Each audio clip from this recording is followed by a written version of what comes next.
Thank you all for joining us. We really appreciate you coming out today and joining us in Port Richmond, Staten Island. I'm here joined by elected officials, representatives from elected officials, and community representatives, residents that are very concerned with homeless shelter after homeless shelter after homeless shelter sprouting up in our district and across the city of New York at lucrative amounts of money to the taxpayers. We're asking a simple question today. Is this about compassion or is there corruption?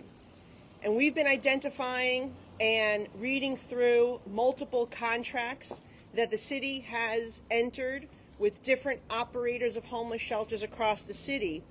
And one thing's clear. The city's right to shelter law, sanctuary policy, as well as their quest and goal of emptying Rikers Island has led to homeless populations skyrocketing across our city since Bill de Blasio was mayor. Now, obviously this is bringing quality of life concerns. People do not know who is being placed in these shelters. The city has not been transparent. They even haven't notified elected officials. So for example, this particular shelter, my office was not notified, and other elected officials claim the same. And that is against a state policy and local laws that they're supposed to not only notify elected officials, but engage the community, engage and go through the process of the community board and local civic associations. We know, because I did a FOIL request last year, that it came to particular shelters in our city. There were 16,000 crimes committed where the perpetrator traced back to one of these shelters. So we don't know what's going to happen here. Are there going to be convicted criminals? Are there going to be sex offenders? Because we know in other shelters there are convicted criminals, there are sex offenders, and there are mentally ill individuals. But in addition to the quality of life and public safety concerns, why we're really here today is because we've noticed something consistent across the board when it comes to contracts, particularly the ones in our district. What we're finding is that what the city is using your tax dollars to pay for are these lucrative contracts with shady operators. When we did the math, it turns out that the shelter contract for this particular site comes down to $9,100 per month per unit. Think about that. The average rent on Staten Island is $1,698. The average mortgage payment on Staten Island is $3,800. So what the city is doing is using your tax dollars to enter into shady contracts with operators that have questionable histories, and they're paying these insane amounts. $9,300 per unit per month. That is about 5.5 times the average rent in our borough. And it is 2.5 times the monthly mortgage payment in our borough. Now you look at the $9,300 a month is Island Shores, by the way. This particular one is $9,103 per unit. So roughly the same. The bottom line is it is a substantial amount of money. You literally could pay a mortgage off and place a family in there instead of having them live in a small unit here.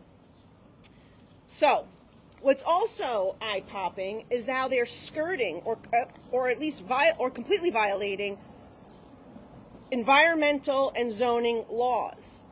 So for example, in Midland Beach, where we have the Island Shores property, that is a J2 occupancy classification, and it allows for only permanent residences. It's very clear.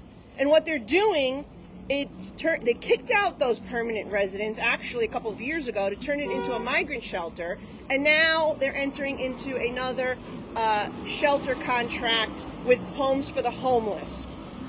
Remember, that was the facility where they kicked out seniors, including our veterans, including a World War II veteran and other veterans, to turn it into a migrant shelter at an exorbitant amount.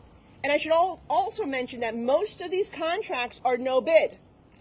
It's not a competitive bid process as required by city law. They're claiming that it's an emergency, and so they can skirt that type of law and, you know, these environmentalists. So it's really, really egregious what the city is doing. So not only are they violating that J2 zoning over in Island Shores, but there's two other facilities. One in Richmond Valley, where they've purchased lands, and then one in Bensonhurst, Brooklyn, also both part of my district. These are either special flood hazard or freshwater wetlands areas. Why is the city violating its own laws or state laws to be able to put up these shelters and fleece the taxpayers and place individuals in there, by the way, who are not even from Staten Island? So, in the letter to the Department of Justice, which you'll all receive, it's about a 6-page letter, you'll see all these details, but you'll also see some of the shady pasts of these operators, particularly those who are opening up the, or want to open up the facility in Richmond Valley and the one in Bensonhurst, Brooklyn. And I lay it out all there for you to see. But what I also want to say is that the reason why we're calling on the Department of Justice to investigate these contracts, $9,103. As I said, 5.5 times what this community pays for a monthly rent or a monthly mortgage payment. They are fleecing the taxpayers. This has become a business. Somebody's getting rich. We believe it's the people that are connected to elected officials, and we want the city to investigate. Now, the reason why we're asking for the DOJ to do this, because there is precedent. On March 31st, we saw the Department of Justice unveil a criminal federal indictment of 4 individuals connected to a shelter in Brooklyn. And it was a pay-to-play scheme where these individuals who operated the shelter stole $1.3 million, allegedly. Of course, these are charges right now. $1.3 million, and allegedly accepted kickbacks for subcontractors working at that shelter. That shelter operator garnered $200 million in contracts over the last few years, and they still have a contract with the city as of today for $94 million that is supposed to go for a shelter that will begin in July. So we need the Department of Justice, because the city's not doing the right thing here in terms of scrutiny, and the Department of Investigations, and I'm sure my colleagues on the city level want that as well, for the Department of Investigations at the city level to investigate this further, because they were the ones who initially exposed these lucrative contracts and the nepotism behind them. But we want the Department of Justice of the United States of America to investigate and scrutinize these contracts in my district as well, because we think the indictment that was unveiled last month is just the tip of the iceberg. And that is what we're here to call for, and we urge the Department of Justice to please review the findings that I put in the letter to them and conduct their own investigation so we can get to the bottom of this. With that, I want to introduce our council member who is here from the city level, Councilman Frank Morano. Thank you, Congresswoman. Thank you for your leadership on this. As usual, you've set the standard among elected officials, not only for being forward-thinking and independent, but for being the hardest-working elected official that we have. What we have now in terms of managing homelessness in this city is really the worst of all possible scenarios. It's the worst of all possible scenarios for the taxpayer, for the community, and for the homeless. You basically have a situation where we are taking communities that don't have homeless people there, and we are exporting homeless people there. We are taking public money and giving it to private hands, not well-deserving, very needy people who could use a few extra bucks. No, millionaires. Millionaires who buy property and in exchange for being able to skirt local zoning restrictions that every other private business would have to adhere to, they are able to get these lucrative shelter contracts and make tens of millions of dollars. And in many cases, we've seen that all it takes is multiple campaign contributions to multiple political figures. Well, something is rotten in Denmark because the people that they then choose to run these homeless shelter facilities are not the best possible people who are going to provide the best care and make sure that their facilities are the best neighbors for the community. No. They're choosing the operators that will do it as cheaply as possible so that they, the owner of this facility, can make the most money. All of this is being done in the name of helping people. If we wanted to help people that needed help, we would fix up the public housing situation in New York City. Unfortunately, NYCHA is the worst landlord in New York City. If we wanted to help people that needed help, we'd help them stay in their communities. Instead, we are seeing the worst possible process. But what the Congresswoman has pointed out here is something potentially far more insidious and far more sinister, which is a complete lack of transparency in how these contracts are awarded, in what these folks have had to do to get these homeless shelter contracts. And if that doesn't cry out for scrutiny on the federal level, I don't know what does. And it shouldn't take a federal criminal indictment to wake people up and say, we're concerned about how our taxpayers are being spent and why these shady developers are able to make millions while showing nothing to the public about the process or any other aspect of this homeless shelter situation. So I applaud the Congresswoman, and we're happy to join her in asking for the Department of Justice to scrutinize this. And I'll just add that, as the Congresswoman said, helping people and demanding transparency aren't mutually exclusive. In fact, they go hand in hand. If the system isn't transparent, if the contracts aren't properly vetted, if the locations don't make sense, then we're not setting anyone up for success. Not the residents, not the communities, and not the folks that would be in these shelters. Thank you very much. Thank you, Frank. I now want to introduce our local state assemblyman, Sam Pirozzolo. Hello, everyone. How are you today? Listen, I would like to thank you, Congresswoman, for doing this. Steve, thank you for joining us from Brooklyn. Senator Chan.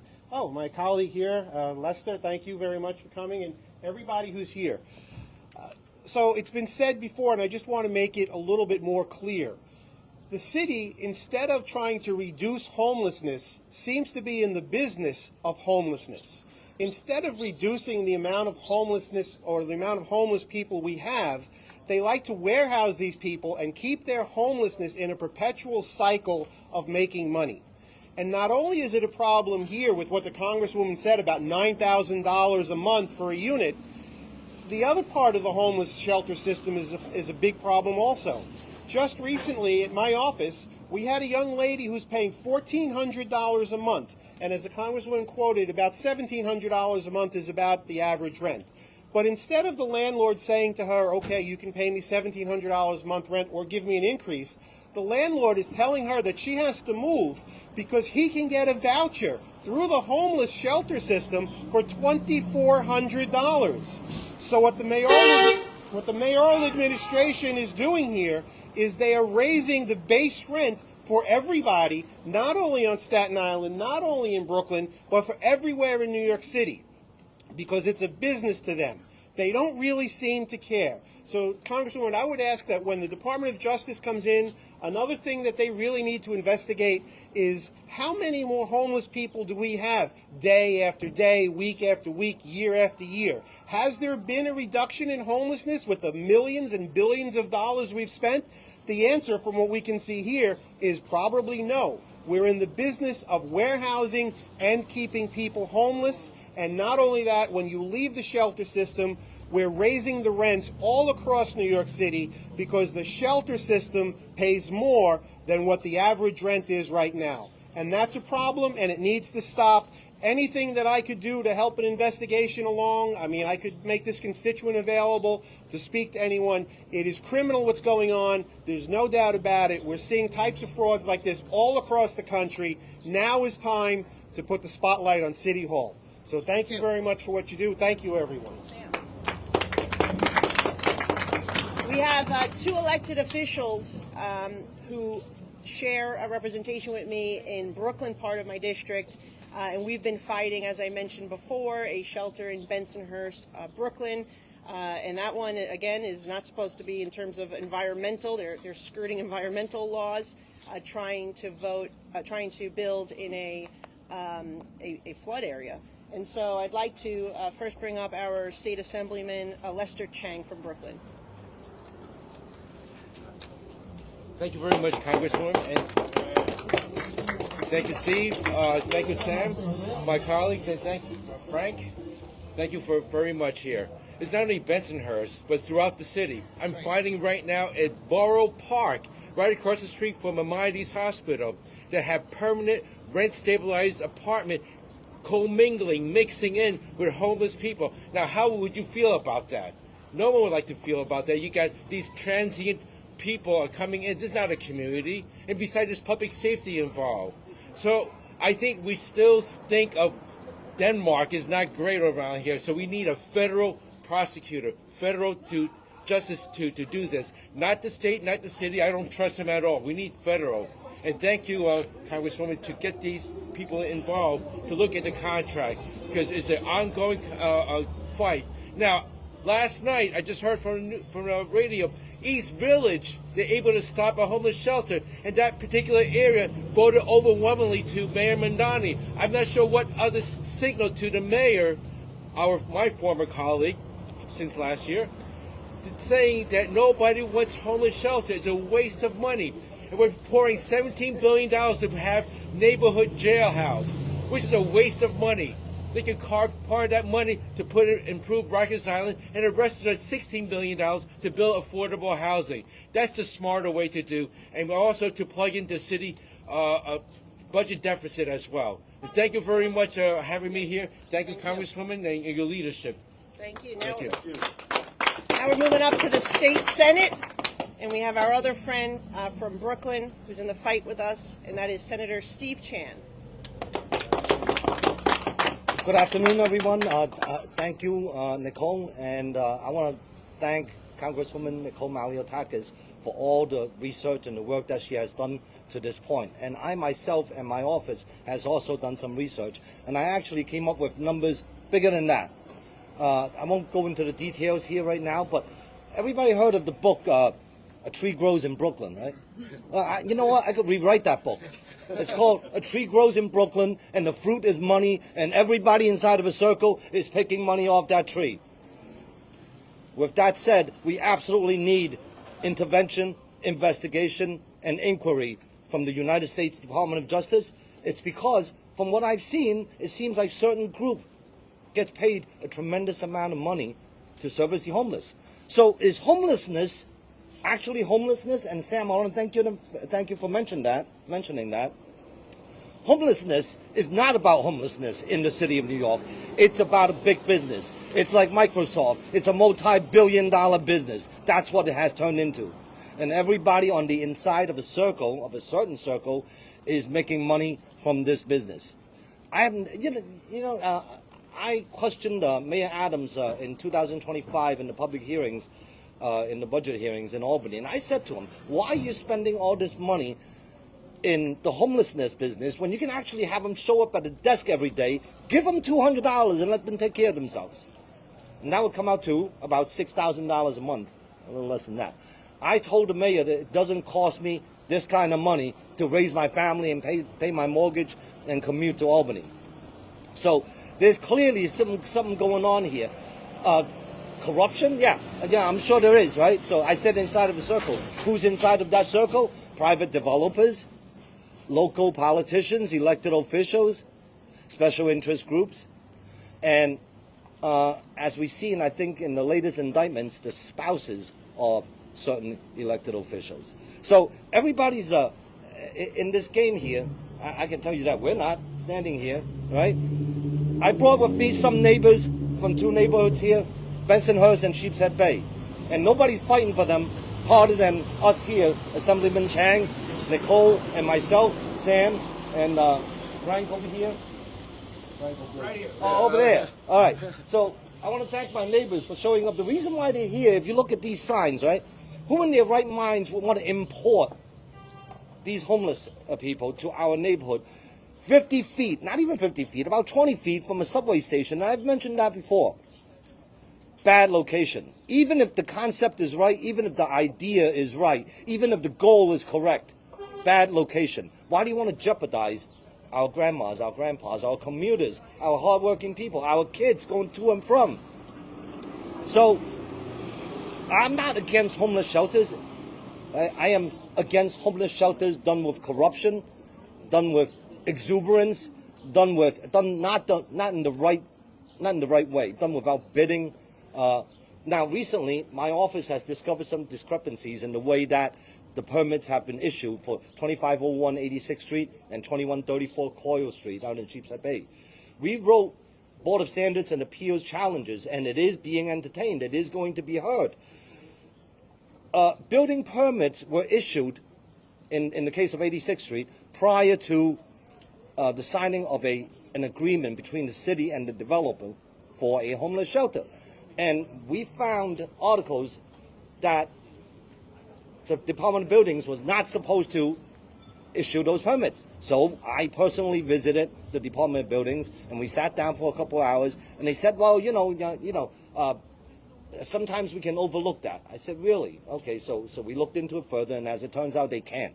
So we are challenging those issues. Right now, there's a stop work order on 86th Street because the developer, with disregard to the safety of our neighbors and constituents over there, started work, and DEP came and took a look, and there was asbestos. So now they're investigating the previous asbestos inspector. So that itself is an atrocity. So an inspector, a private inspector, a number of months ago, maybe 18 months or so ago, investigated for asbestos at that location. And he wrote a report that says there's no asbestos.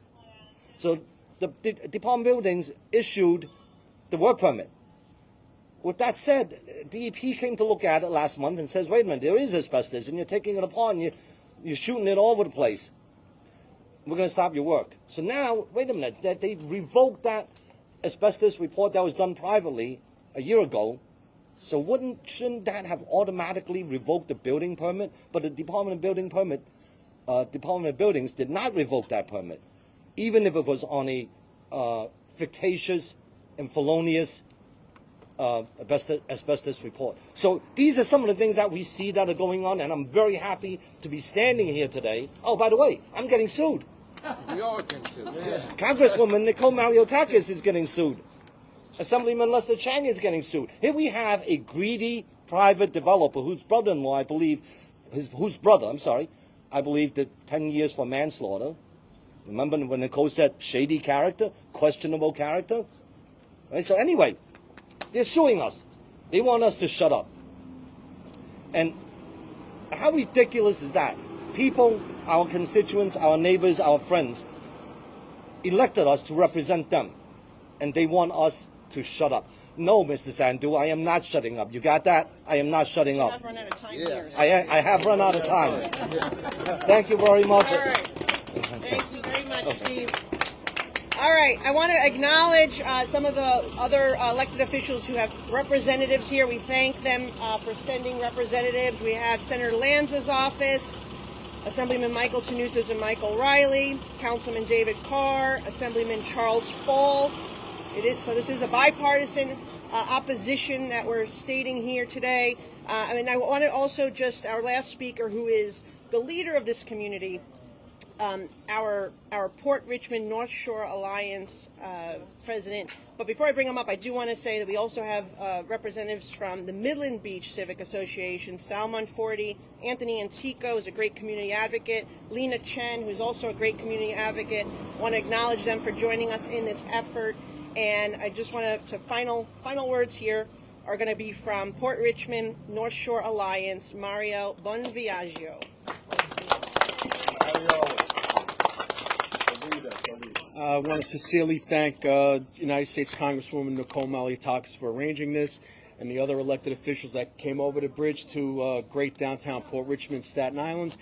As you can see, this is not one selective community. Now this is spreading out throughout Staten Island. This is no longer north versus south, east versus west, Brooklyn, said it not in our backyard. It's affecting everyone, and particularly, I'm just going to stick to the facts on what's going on Staten Island, particularly on the North Shore. As confusing as it is, we came up with three numbers. It started at 47, it started at 40, it started at $35.5 million. You scratch your head on it, it's like, why can't we have a steady number? So we worked with the numbers on the original number that we have. We are 7 to 9 weeks behind because we were not notified of what was going on at 109 Port Richmond Avenue. We had a community meeting like we do every month. That was unfortunately our first one for 2026. We had a city elected official, like every elected official, comes out and updates us on what's going on. We had a table of women sitting at our packed meetings. We range from 70 to 100 people at our meetings. And they asked valid questions. At the end, we asked any concerns, comments. The main question was, Mario, what's going on at 109 Port Richmond Avenue? So our group is an unpaid, 100% volunteer civic organization. We're civilians. We represent the community, 10302, and other areas if need be. We only could get what the information we receive. I was being forthcoming, as everyone should be, and transparent, saying, well, there's really no movement. We have our key players that live in the area that eye the building. We've seen no trucks. We've seen no personnel. We've seen nothing going on. A representative from the council member's office of the 49th District, which represents this community, jumped up and took over the talk. I stepped aside and he said, well, there's a celebration happening in the next few weeks at that location.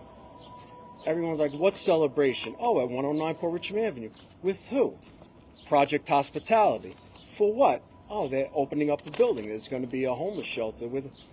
And miraculously, I said nothing. The people in the room spoke very strongly about it.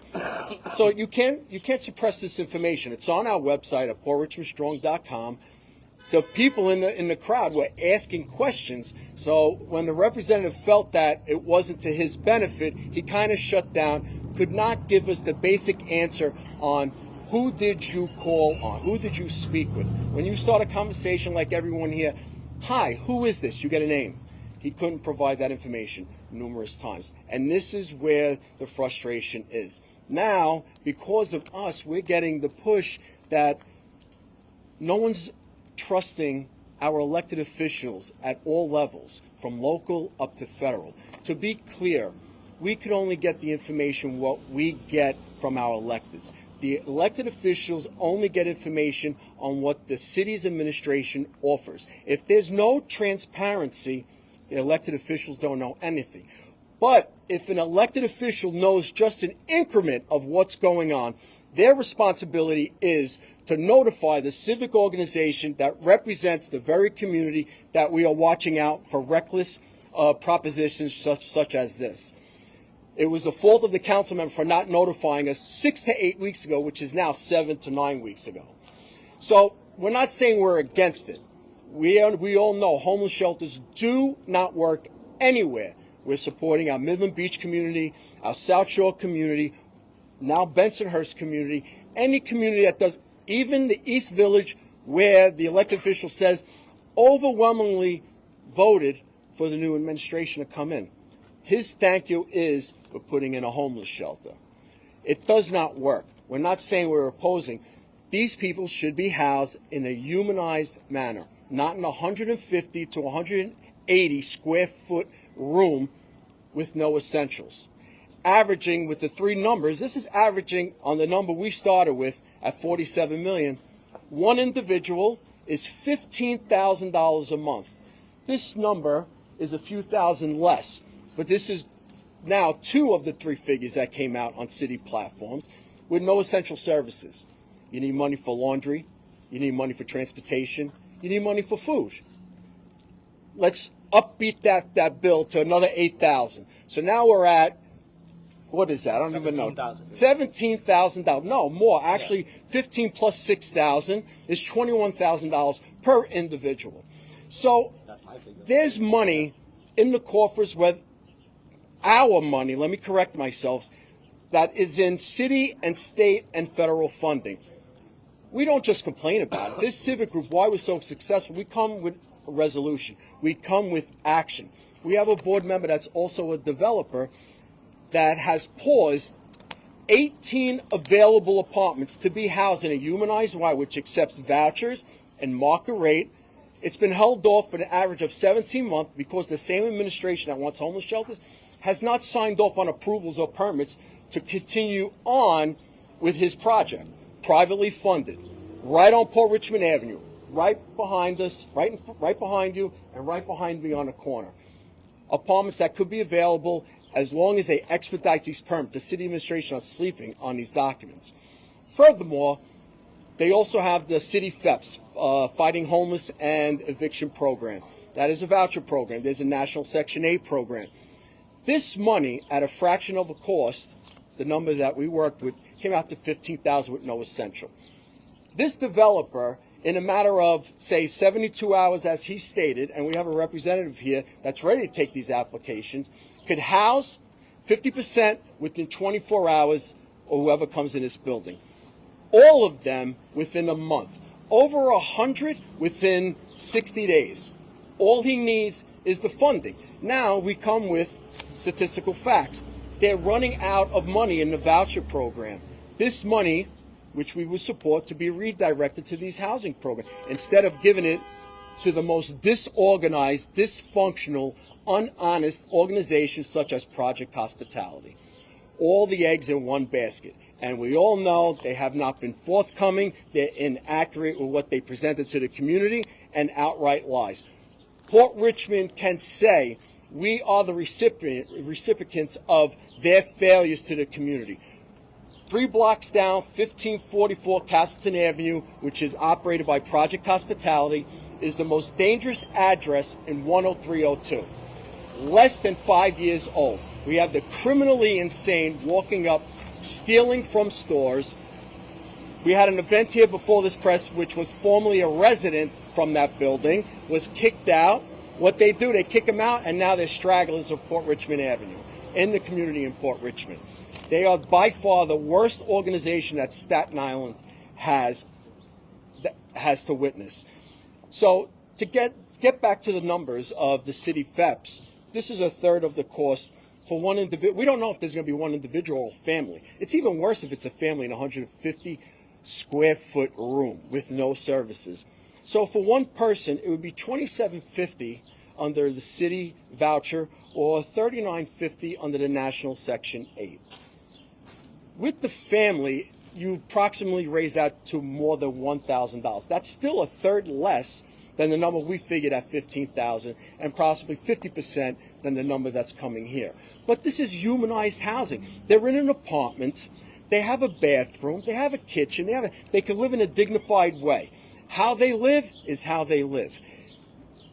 Let's put the children in perspective. There's the McKinney-Vento law that's been established in 2015 in regards to transporting out homeless children to one school, and only when seats are available. From what we speak to in our neighboring schools, and we get the news from, vice principals or the parent coordinators, we transport these kids sometimes from Staten Island to Starrett City, from Brooklyn to the Bronx, from Manhattan to Queens, from Staten Island to Springfield Gardens. Do you think they're going to excel in school, a 7, 8, 9, 10, 11-year-old child? I could answer that for you. No. There's going to be a big absentee rate, and the level of success is going to be less than 0.7%. These are statistical facts, not theoretical figures that we're putting out there. So there's a lot of wheels turning with this. If this happens, you're not only hurting, like, it's an insult to us for not knowing, but the hardworking, growing Spanish community we have in downtown Port Richmond. This is our signature block right behind us on Port Richmond Avenue from Bennett to Vreeland, all immigrant-owned stores, flourishing little businesses. This building will not give economic relief to any of these stores. Why? Because they're homeless. They don't have money, correct? So where is the money going to come? What they're possible, because again, we don't know who's here. Project Hospitality will not be forthcoming who's coming. They're saying, oh, families of domestic violence. We don't know that. No one knows that. They haven't been forthcoming or honest with the community for 30 years. And everyone knows it. Everyone tells me, now I'm the dog barking on the porch, screaming that they are not a nice, community-oriented organization. So going back to this strong, this couple of people here that own businesses on Port Richmond, they will not benefit from this. They would not excel. Now, this week, we worked for months to get a Brazilian steakhouse at a building that's being constructed right now. Because of this news, they pulled out. So it's already an economical impact, and we didn't even start yet. And let's not forget the rents over here. They're not $1,500.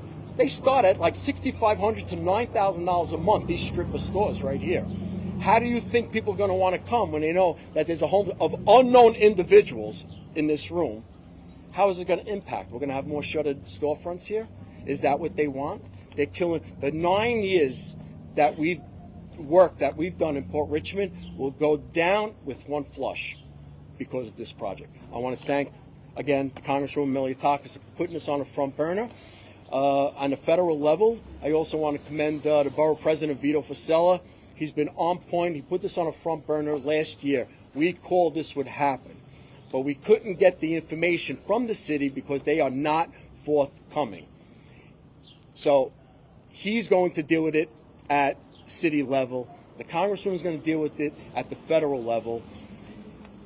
The complaints that are coming in regarding to the electeds, not my own personal thing, but what comes in the email, the city and state level government, they're fighting for first place on doing a disservice to the community. We don't know what's going on in Albany. We don't know what's going on in New York City Council chamber.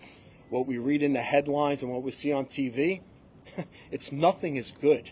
It's, we need them to do more to, like, put their running shoes on, take off the high heels, take off the shoes, and put your sneakers on and get into this game. Because we're not only seeing it, but you, the community, are witnessing what is not happening. And I just want to thank everybody for coming. Thank you. Okay. Thank you for coming. Any questions from the audience?